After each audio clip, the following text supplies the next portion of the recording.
ఈ విశ్వావసునామ సంవత్సరానికి చిట్ట చివరి అమావాస్య అత్యంత విశేషమైనటువంటిది. దీన్ని అంత్య అమావాస్య అని అంటారు మనం పెద్దలు.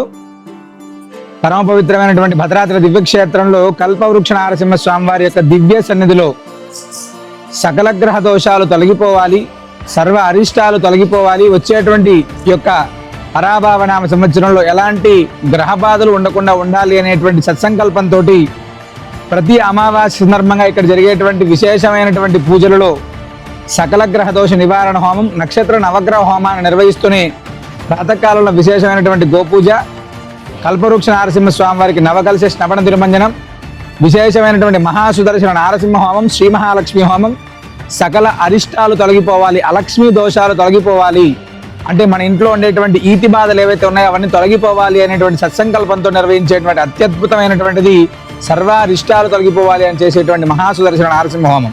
అవకాశం ఉన్నటువంటి ప్రతి భక్తుడు కూడా ఆనాడు స్వామివారిని దర్శించండి, సకల శుభాలను పొందండి. సర్వేజన సుఖినో భవంతు.